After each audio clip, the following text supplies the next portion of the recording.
우리의 신체적인 건강, 암의 예방이나 더 건강하게 살기 위해서는 수면이 중요하죠.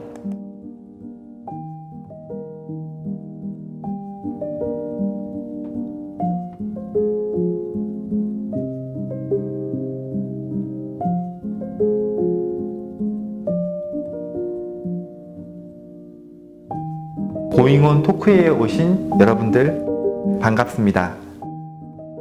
저는 정신과 전문의 이광민 박사입니다.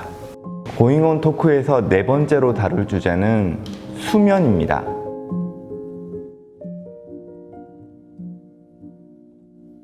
오늘의 주제는 수면, 잠입니다. 아마 이 주제가 반가우신 분들도 있으실 거고, 한편으로는 이 주제가 되게 두려우신 분들도 있으실 겁니다. 애타게 잠을 찾으시는 분들도 있겠지만, 어떤 분들은 자려고만 하면은 괴로움부터 떠올리시는 분들도 있으시죠. 자려고 노력을 하는데도 잠이 안 와, 고생이라면 어떤 도움을 드릴 수 있을지, 그런 이야기들을 좀 같이 해보려고 합니다. 통계적으로는 전 인구의 한 30% 정도가 잠을 잘 못 잔다라고 얘기하거든요. 일생 중에 불면증을 경험한다 이렇게 이야기하는데, 제가 볼 때는 거의 대부분이 일생 중에 불면증을 경험하지 않으실까 싶습니다. 아마 병적인 수준으로 약물 치료를 해야 될 정도로 불면증이 있으신 게 한 30% 정도라고 보는 것 같고요. 2, 3일에서 일주일 정도 스트레스를 받았을 때 잠이 오지 않는 경험을 하셨던 분들은 훨씬 더 많으시겠죠. 스트레스가 많으면 신경 쓸 일이거나 뭔가 이렇게 가슴 아픈 일이 있거나 하면 잠을 못 자는 게 정상입니다. 마음속에서 여러 가지 복잡한 감정들이 들고 열도 나기도 하고 막 짜증도 날 수도 있고 분노도 생길 수 있고, 그러면 당연히 잠을 못 잡니다. 우리가 일상생활 중에서 힘든 일이 있을 때 잠을 못 자는 거는 일정 부분은 정상 반응이에요. 근데 그런 상황에서 벗어났음에도 계속 잠을 못 자면 조금은 전문적인 도움이 필요하겠죠. 암과 수면에 대한 이야기를 드려야 될 텐데요. 우리가 몸이 불편하면 일단 불면증이 잘 오죠. 그리고 수면 자체는 우리의 신체적인 건강, 신체적인 회복, 신체적인 면역 기능에 되게 중요한 요소이기도 합니다. 암의 예방이나 암이 더 진행되는 것을 막고 더 건강하게 살기 위해서는 당연히 수면이 중요하죠.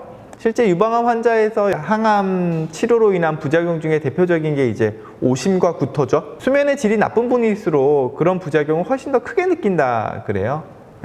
그리고 수면의 질이 나쁜 경우 중에 이제 우리가 가지고 있는 일주기 리듬이라는 게 있거든요. 아침형 인간, 저녁형 인간 이런 거 있죠, 그죠?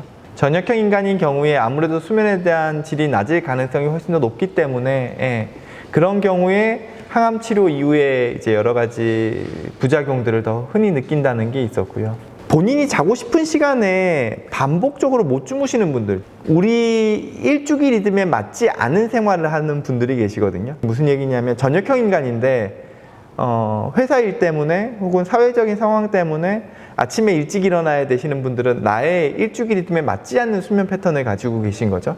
반대로 나는 아침형 인간인데 여러 가지 육아나 가정 일이나 혹은 외부의 일 때문에 계속 늦게 주무시고 늦게 일어나시게 되시는 분들 같은 경우, 나의 수면 패턴과 맞지 않는 수면 패턴을 가지고 계신 분들은 유방암 환자분들 중에서 그런 분들이 훨씬 더 이제 재발의 위험이 높다라는 연구도 결과도 발표를 좀 하신 바가 있어요. 그래서 나의 수면 패턴에 맞는 수면 습관을 가지는 거, 그리고 수면의 질을 높이기 위한 과정이 일정 부분 암을 극복하는 데 있어서도, 암을 잘 치료하는 데 있어서도 중요한 영역이라는 거죠.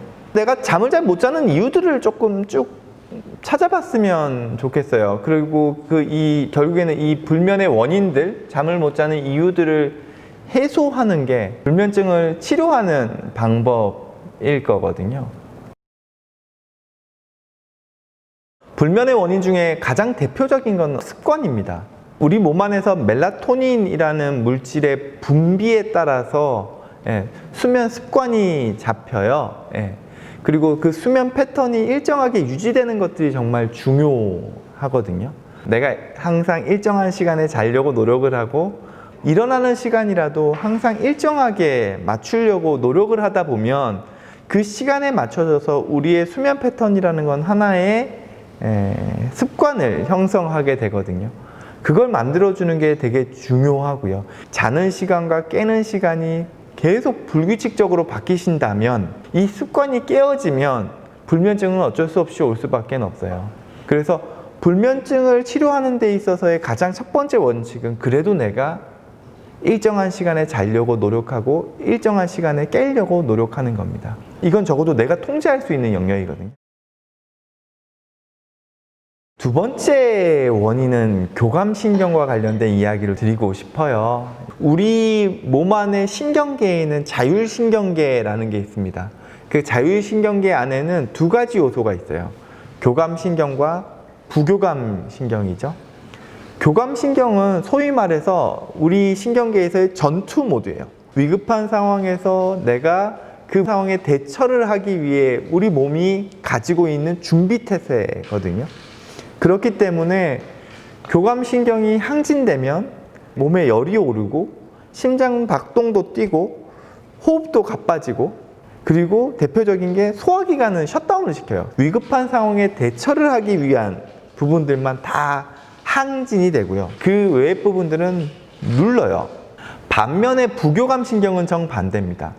부교감신경은 우리로 하여금 이완시키고 마음을 편안하게 만들어주고 생각도 분산시키는 역할들을 하게 되거든요. 나도 모르게 평상시에 교감신경이 항진돼 있으신 분들은 만성적인 스트레스에 노출돼 있으신 분들, 이런 분들은 항상 긴장 모드로 있기 때문에 내가 그런 스트레스 요인에서 벗어나 있는 상황에서도 이 교감신경이 항진되어 있습니다.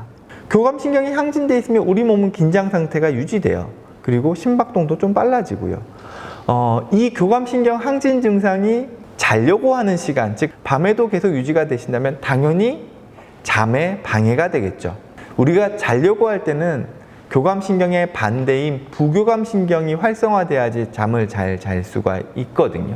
어떻게 하면은 자려고 할 때 교감신경 항진되어 있는 건 낮출 수 있나요? 라는 걸 할 때 물론 약물 치료 같은 것들도 있기는 합니다만 우리가 생활 속에서 잠을 자려고 할 때 교감신경을 낮추고 부교감신경을 높이기 위한 노력 중에 대표적인 게 이완요법입니다.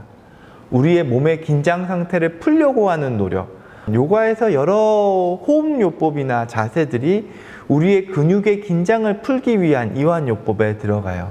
자기 전에 허브티 같은 것들을 마시라고 한다거나 잠을 자기 전에 반신욕이 수면에 도움이 된다라고 이야기하는 것들도 그러한 요법들이 우리의 교감신경을 조금 낮춰주고 부교감신경을 좀 높여주기 때문에 수면의 질을 높여준다라고 하는 것들이거든요.